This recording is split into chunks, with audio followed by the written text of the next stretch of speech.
Peu importe où vous nous suivez, nous vous accueillons avec plaisir dans cette nouvelle édition. Ce matin, nous nous penchons sur la situation en Haïti, en particulier sur les incertitudes entourant la destitution du Premier ministre Alex Didier Fils-Aimé. La question brûlante du moment, le Premier ministre va-t-il quitter ses fonctions après la date du 7 février? Le vendredi 23 janvier, en milieu de journée, lors d'une conférence de presse organisée à la Villa d'accueil, les conseillers présidents Edgar Leblanc-Fils et Leslie Voltaire ont déclaré que le Premier ministre Alex Didier Fils-Aimé aurait été écarté de ses fonctions. D'après leurs affirmations, cette décision découlerait d'une résolution votée par 5 membres sur 7 lors de la réunion du Conseil présidentiel de transition.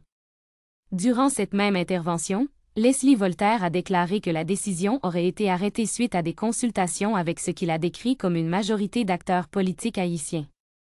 Jusqu'à présent, aucune déclaration officielle provenant de partis politiques n'a été faite pour confirmer ou démentir cette affirmation. Cependant, peu de temps après l'annonce de sa destitution, Alex Didier Fils-Aimé a été vu à la cérémonie de la 35 promotion de la Police nationale d'Haïti, en compagnie de 3 membres du CPT, Emmanuel Vertillaire, Laurent Saint-Cyr et Frinel Joseph. Cette intervention formelle, dans un contexte institutionnel, a accentué le sentiment d'une discordance majeure au sein de l'exécutif et ravivé les questions concernant la réalité de la décision proclamée plus tôt dans la journée.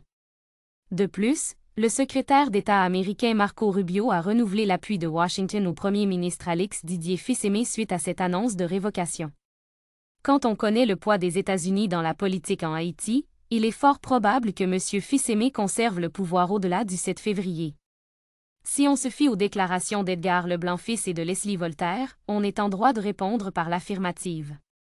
Cependant, les conseillers n'ont précisé aucune échéance concernant la publication de cet arrêté dans le Moniteur. Ils n'ont pas davantage indiqué de calendrier pour la nomination d'un nouveau Premier ministre, contrairement à la procédure suivie lors de la révocation de Gary Conille. En ce qui concerne un éventuel successeur, aucun nom n'a été officiellement avancé, malgré les rumeurs qui circulent dans la capitale suggérant qu'un ministre du gouvernement du Premier ministre déchu pourrait être pressenti. Il n'est que d'attendre. La question sécuritaire constitue l'un des motifs invoqués pour justifier cette révocation. En effet, lors de son passage à Sainte-Suzanne, le conseiller Fritz Jean a souligné que le Conseil avait voté un budget de guerre afin de permettre au Premier ministre de résoudre ce problème, et qu'en dépit de cette allocation financière, aucun résultat significatif n'a été obtenu.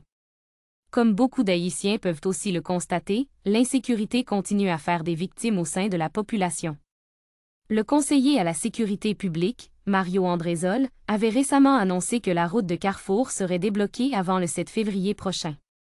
À l'approche de cette échéance, le scepticisme de la population ne fait que croître. Jusqu'ici, aucun chef de gang n'a été neutralisé. La réouverture promise demeure donc incertaine. Si les 5 conseillers ayant appuyé cette révocation ont motivé leur décision par l'incapacité du Premier ministre à régler la question sécuritaire qui justifiait sa nomination, il est essentiel de rappeler que le Conseil présidentiel de transition n'a pas davantage rempli sa mission. L'immense majorité des citoyens ne souhaitent que le départ de ce Conseil ainsi que de son chef de gouvernement et l'arrivée d'une nouvelle équipe après le 7 février, dont la priorité absolue serait de résoudre la crise sécuritaire et d'organiser des élections dans un délai acceptable. N'oubliez pas de vous abonner pour plus d'actualités. À bientôt.